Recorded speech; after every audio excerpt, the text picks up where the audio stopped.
Have you ever wondered the crackling sound what your knuckles make? Well, don't worry, it's not your bones breaking. It's just the tiny little bubbles. So let's understand. In between your joints, there is a slippery oil fluid that is called the synovial fluid.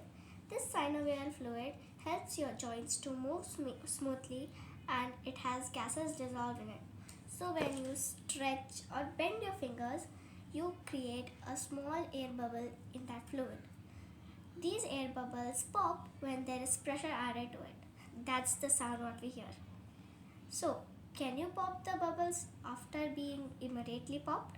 No, it takes approximately 20 minutes to recover the bubble. Thank you.